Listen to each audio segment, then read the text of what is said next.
Hey, Aaron, this is just a general bullpen question for you. When did this whole thing about high leverage relievers and low leverage relievers start? I mean, I remember the day when everybody in the bullpen could just about do everything. Now, I know that closers have a different temperament. A little bit, you have to be able to want to go in the ninth inning. But why isn't everybody able to do everything in the bullpen these days?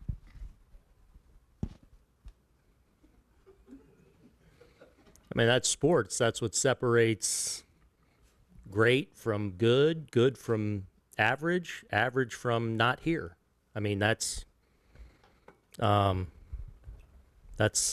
life. Like that's we're competing in the sports, and that's how you differentiate between what a great player is. That's the best I can say it, I guess. Isn't there something about average players being able to do multiple jobs rather than one specific job, or you rely on one specific guy to do one thing and another? Can you give me an example of what you're talking about? Well, like last night is a good example. I mean, the Dodgers used what they call their low leverage relievers in that game last night. Mm-hmm. And their higher leverage relievers are now rested to pitch today. Mm-hmm. And they used a few of those to get out of game two behind Buehler. That's basically what I'm talking about. I don't know. I mean, look, you're going to find yourself in situations where a quote-unquote low-leverage guy is in a big moment, maybe in the biggest moment of a season. So at the end of the day, your players, relievers, coaches are trying to get guys to be the best they can possibly be, whatever situation they're in. So, yeah, I mean, it's the best I could say it, I guess. Go to Andy in the next row. Question about Aaron Judge. Yeah. Swing decisions and the chase and stuff like that seems like it's improved over the past maybe 2 games, say. I'm just wondering what you've seen in that trajectory toward him starting to get that back, and how much better he is than he was a few games before that, how far he has to go, like where he's at in terms of getting that timing. Seems better to the naked eye a little bit. Yeah, I thought he had good at-bats last night. So, hopefully that carries into today. With Aaron, it's always one pitch away from, getting as hot as anyone's ever seen. So I thought he had good at-bats last night, and hopefully that carries into today. He's taking pitches that maybe he was offering at earlier in the series, you think? Yeah, I thought he did a good job of that last night. I thought he got a lot of good swings off. I thought he controlled the zone. Again, a lot of times, though, that's mechanical, too. Like, that's getting yourself into, and again, everyone's a little bit different how they get there, but you get into strong positions, and usually that's when you're able to make your best swing decisions. And right behind Andy, Aaron. Aaron, what impressed you the most about Garrett's start in Game 1? I thought he made some really good adjustments. I think he does a really good job in game of knowing what's working for him, knowing how to make adjustments on the fly. I thought he was really pitch efficient. For the most part, gain count leverage throughout the night, which is really always important, I guess, but certainly against this Dodger team, you gotta go into the strike zone. You can't, and you got to get ahead of these guys because they feast as much as anyone when they get that count leverage or get ahead in the count. So I thought he did a good job of all that. Stay there with Tyler in the same row. Aaron, not to divulge all of your pitching plans, obviously, but if you wanted to let Garrett go a little bit longer tonight and just maybe probably last start of the year, is that an option, or is it more like, hey, 6 good innings or whatever and then the bullpen? No, it's always the game will tell you. And so he's always capable of going deep into the game, and we'll see how he's doing tonight and how it's going, and hopefully he does get us deep into the game. Right behind Tyler, Tim. When you think about what the Yankees already have done this year, what you want to continue to do in the coming seasons, how significant is Carlos Rodon's overall body of work and his bounce back and his really stabilizing after a rough debut year. Huge. Super proud of him. Like, last season was rough. I mean, no bones about it. Like, it got off to a rough start, was kind of a minor injury out of camp, and then as he's coming back, another little setback, another kind of minor injury, but it caused him to miss at least 2-3 months of the season. So now all of a sudden you're this big signing, you're trying to find your way in a new team, new town, and it's just very middling in the results game the second half of the season. To his credit, to say he got after it this winter in every regard, like, I need to get better at pitching. I need to be connected with strength and conditioning trainers, our pitching group, and make sure I am in the best possible position coming to spring training. He did that. I feel like he developed a really good routine in spring training. So, the biggest thing I wanted him going into this year was like, because everything was going to be all eyes on, right? His first spring training start. Oh, what's this look like? His first start in the regular season. And my focus, what I wanted his biggest focus to be was do everything to get yourself ready to go to the post every day. I want you to take the ball 30 times this year. Boom, he's done that. But he's done that because he's had his blinders on. He's developed a great routine, a great work ethic, has really got to know and trust who he works with and where he can find things here. And he's just, so he's had, obviously had a really good year. He win 16 games or whatever. Super consistent for us. Had some bumps in the road along the way, but those bumps didn't derail him because it was about the process. It was about the 5-6 days. I'm just chopping wood every week here to get ready for my next start. Make adjustments I got to do, get my work in. But that's all Carlos, and it's not easy, to play here sometimes, especially when you come in as a big signing and you struggle and you fail a little bit and you fall on your face. Like, he picked himself up, and that's credit to him, and it's because of the work he put in to get himself in this position. Same row, a bit further to your right, Barry. Aaron, apologize if you've been asked this earlier in the postseason, but Apologize. yeah, Soto.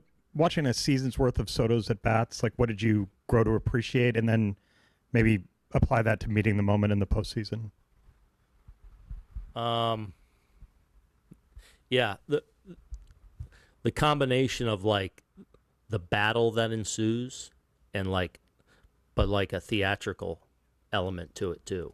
Like, you don't want to miss his ABs. Like, I can't tell you how many at bats there were this year. Like, 0-2, like, you're just like, all right, this is 4 or 5 more pitches and gonna end with something good. Like, he's just so good at his craft, and then his flair for the dramatic and meeting the moment. I'll go back to spring training too. First game, like, all eyes on Juan Soto, right? What's this gonna look like? And it's just a spring training game, but it was a big deal. Boom, homer right away, and it's like, oh.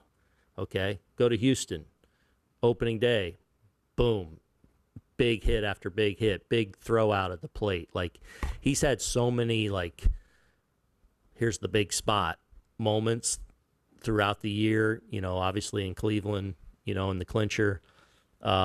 He's definitely has that flair for the dramatic. He has a lot of confidence in those situations because obviously he's really good, but his work and his process and his discipline is, outstanding. Go across the aisle to Zach on your left.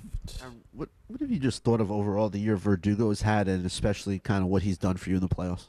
Yeah. So I overall the defense has been outstanding. Like, I mean, we thought it was going to be good. I think it was better than we expected, even, especially in our left field, how important that is. He's been great from day one to now. Offensively, overall, a little bit of a down year for him.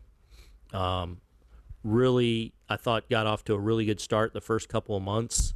A lot of big hits, a lot of big plays, and then kind of struggled, frankly, in the second half. And, to the point of lost some playing time at the end of the year and kind of auditioning some certain things. But I think at the end of the day, like, he's a really good hitter. Like, he's kind of a born hitter. On balance, we'll look back on this year and you'll look at the numbers at a little bit of a down year, I think, by his standards. But this guy can hit, and it's baseball sometimes. Like, sometimes great, good, mediocre, you're going to struggle, and every year's a little bit different. He had a stretch where he struggled a little bit, but he can hit, and I feel like he's had a lot of big at-bats for us here in the postseason, and continued the outstanding defense. 7 rows back on your right, Bob. Aaron, last night when you scored the 5 runs in the 8th inning, how advantageous was that to be able to take Luke Weaver out of that game to give some more bullets tonight? Yeah, very. Because he was going back out there, with probably a 3-4 run lead, which maybe takes him out of today potentially, or at least compromises him a little bit. So hopefully, that's one of those innings that, hopefully serves us well. But I think it was important. And can he do this during the regular season, say next year too, as far as just multiple innings, almost like the old school days, like Goose Gossage?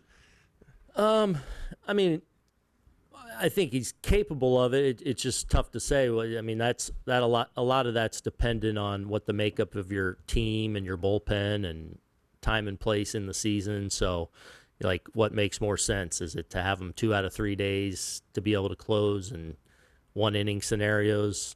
There's different times of year, 1+, but I think his command and control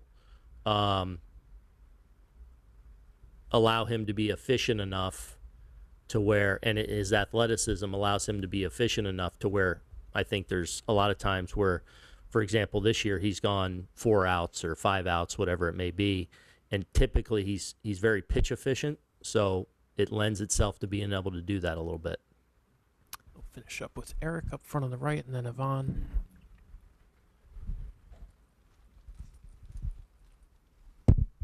Thanks. Aaron, you spoke a little bit to the energy of the crowd last night.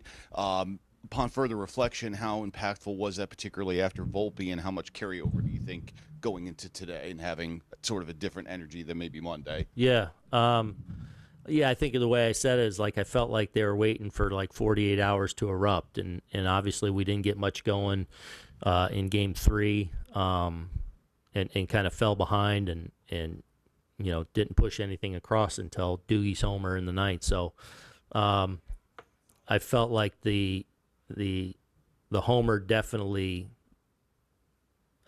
was just explosion of emotion that was bottled up for the last 48 hours, ready to go. And I think it definitely, it was awesome. I mean, I thought it was great, and hopefully played a factor in, us continuing to, put together a really good game, and hopefully is something that kind of carries over tonight. I'll finish up with Yvonne right up front.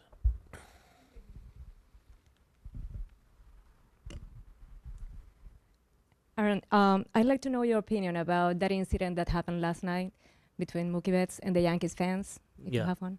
Yeah, not good. There's no place for that.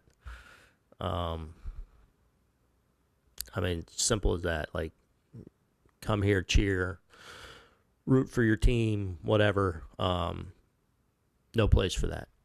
Should never have hands on anyone, and just not okay. Aaron, thanks for your time. Appreciate it. Dave Roberts will be in here.